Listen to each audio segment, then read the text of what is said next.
ஞானானந்தமயம் தெய்வம் நிர்மலஸ்படிகாகிருதிம் ஆதாரம் சர்வ வித்யானாம் ஹயக்ரீவம் உபாஸ்மகே.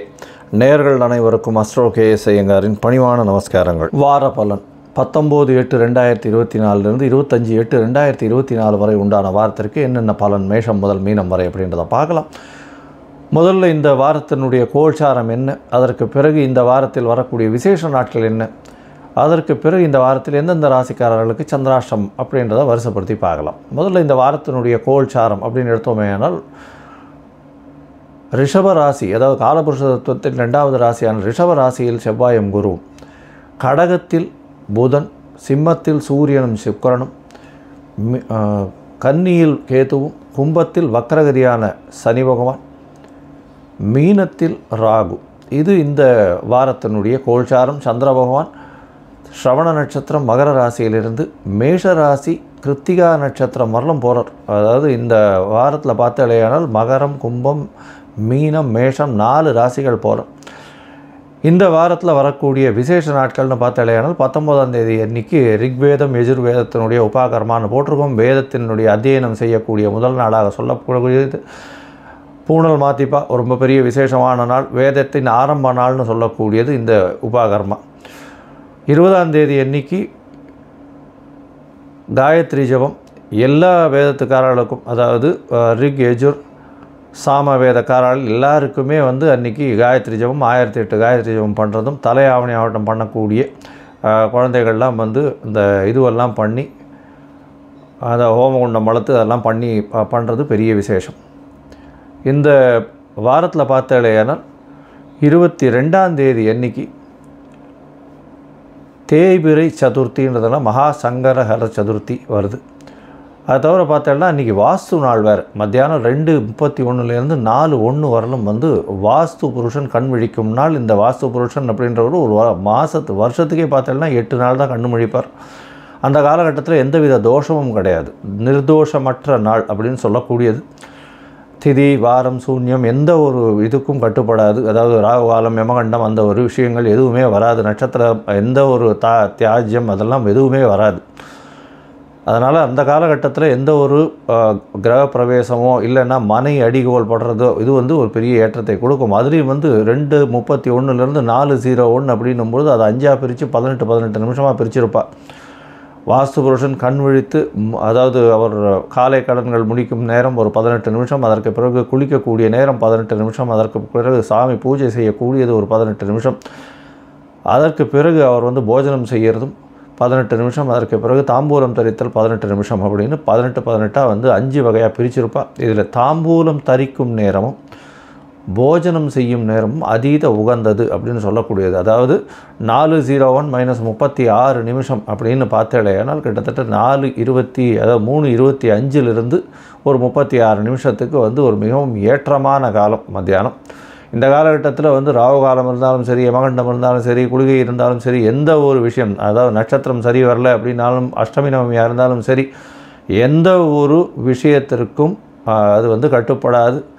அதில் வாஸ்து புருஷன் கண் விழிக்கும் நாள் மிகவும் ஏற்றமான காலகட்டம் அப்படின்னு சொல்லக்கூடியது. இது 22ஆம் தேதி அன்னைக்கு மத்தியானம் ஒரு 2:30 2:31 4:01 வரலும் இருக்குது.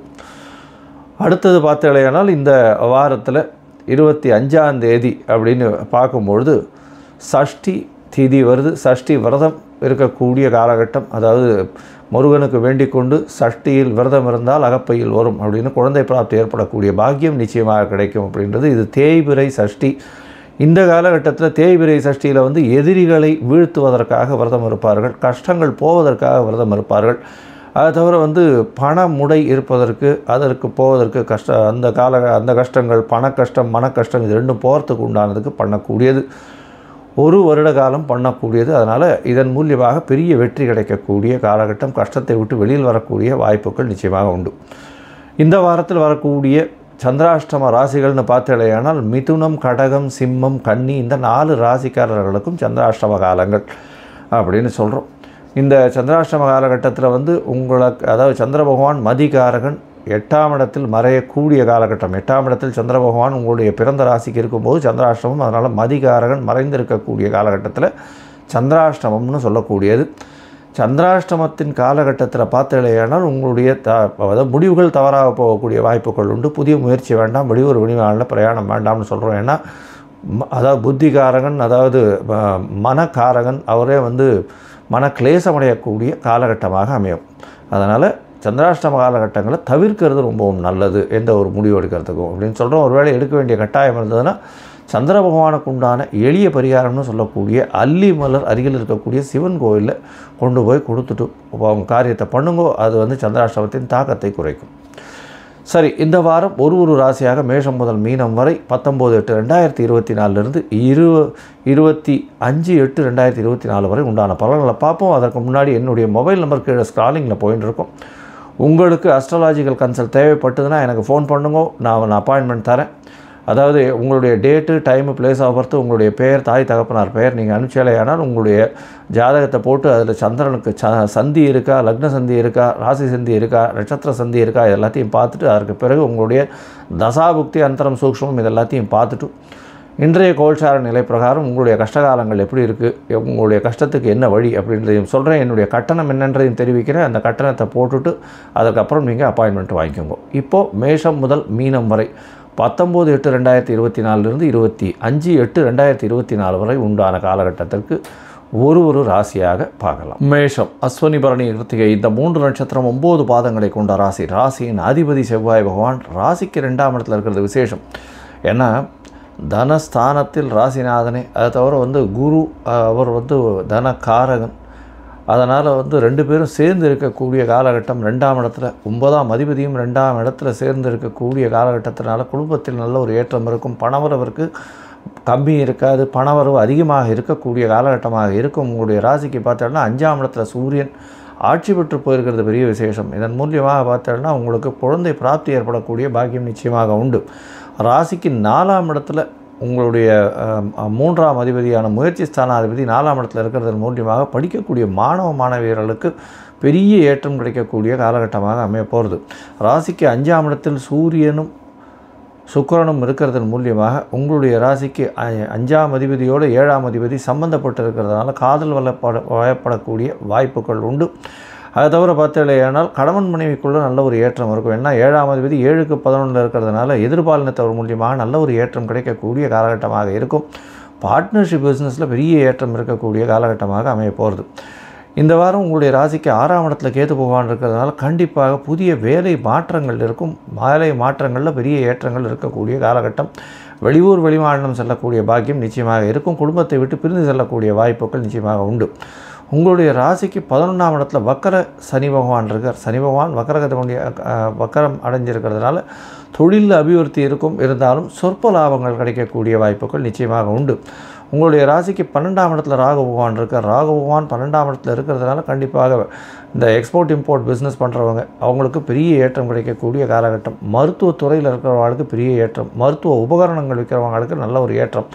ரத்தம் சம்பந்தப்பட்ட உபகரணங்கள் விற்கிறவங்களுக்கு பெரிய ஏற்றம். பிளட் பேங்க்கு, அது தவிர பிளட் கலெக்ஷன் சென்டர்ஸ் இவாளுக்கெல்லாம் பெரிய ஏற்றம் கிடைக்கக்கூடிய காலகட்டமாக அமைய போகிறது. இந்த வாரத்தில் பார்த்தாலேயானால் 19/8/2024 25/8/2024 வரை உண்டான காலகட்டத்தில் அதிவேகமாக செல்லக்கூடிய சந்திர பகவான் உங்களுடைய ராசிக்கு 10ஆம் இடத்துல இந்த வாரத்தை ஆரம்பிக்கிறார். 19ஆம் தேதி மாலை ஒரு 8:30 மணி வரலும் சந்திர பகவான் உங்களுடைய ராசிக்கு 10ஆம் இடத்துல இருக்கார். ஏன்னா ஆவணியாவட்டம் வேறு இன்றைக்கி. அதாவது பார்த்தாலேயானால் அவிட்ட நட்சத்திரத்தில் சந்திர பகவான் போகிறார். ஸ்ரவண நட்சத்திரம் கிட்டத்தட்ட ஒரு 7 நாழிகை தான் இருக்குது கார்த்தால. அதற்கு பிறகு அவிட்ட நட்சத்திரம் வந்துடுறது. பௌர்ணமி யோகம் சாயந்தரத்துலேருந்து வந்துடுறது. ஏன்னா அவிட்டம் 3-4 பாதங்கள் கும்பத்தில் வரும். சூரியனும் சிம்மத்திலேருந்து 180 பாகையில் இருக்கிறதுனால பெரிய விசேஷம். 10ஆம் இடத்தில் சந்திர பகவான் இருக்கிறது பெரிய ஏற்றம். உங்களுடைய ராசிக்கு பார்த்தால்னா 4ஆம் இடத்தையே அவர் பார்க்கறதுனால தாயின் உடல்நிலையில் நல்ல ஒரு ஏற்றம் இருக்கும். புதிய முயற்சிகள் எல்லாம் வெற்றி பெறும். படிக்கக்கூடிய மாணவர்களுக்கு பெரிய ஏற்றம் கிடைக்கக்கூடிய காலகட்டமாக அமைய போகிறது.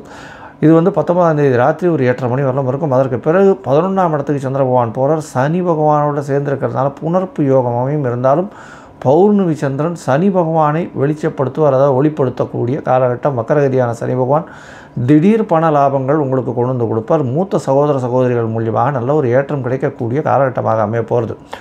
உங்களுடைய ராசிக்கு பார்த்தாலேயானால் 21ஆம் தேதி ராத்திரி ஒரு 11:30 மணி வரலும் இருக்கக்கூடிய காலகட்டம். இதன் மூலியமாக நல்ல ஒரு ஏற்றம் கிடைக்கும்.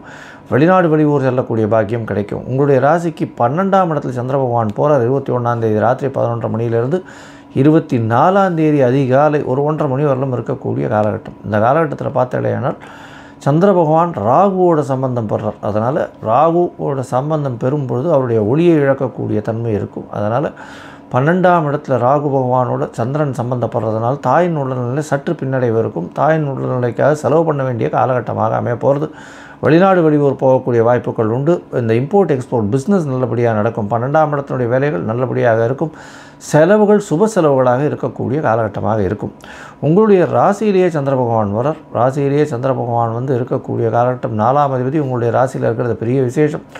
இந்த காலகட்டத்தில் பௌர்ணமி சந்திரன் முடிஞ்சு ஒரு 2-3 நாள் தான் ஆயிருக்கு. பெரிய ஏற்றம் கிடைக்கக்கூடிய காலகட்டமாக இருக்குது. 24ஆம் தேதி அதிகாலையிலிருந்து 26ஆம் தேதி காலை, அதாவது காலை ஒரு 4:30 மணி வரலும் பார்த்தாலேயானால் சந்திர பகவான் உங்களுடைய ராசியிலே இருக்கார். கிருத்திகா நட்சத்திரம் வரலும் போகிறார். பெரிய ஏற்றம், உடல்நிலையில் நல்ல ஏற்றம் இருக்கும். பணவரவிற்கு பஞ்சம் இருக்காது. தீர்க்க சிந்தனை இருக்கும். இந்த வாரம் பார்த்தாலேயானால் நீங்கள் அருகில் இருக்கக்கூடிய முருகன் கோயிலுக்கு போயிட்டு வர்றதும், பௌர்ணமிக்கு அதை தவிர சஷ்டி விரதம் இருக்கிறதும் பெரிய ஏற்றத்தையும் மாற்றத்தையும் உங்கள் வாழ்வில் கொடுக்கும். லோகா சமஸ்தா சுகினோ பவந்து. நன்றி, நமஸ்காரம். Astro KS Iyengar YouTube channel பார்த்தமைக்கு நன்றிகள். மேலும் இது போன்ற ஆன்மீக ஜோதிஷ தகவல்கள் உங்களை வந்து அடைய astro KS Iyengar YouTube channel subscribe செய்யவும், பெல் ஐக்கானை மறக்காமல் அழுத்தவும். நன்றி, வணக்கம்.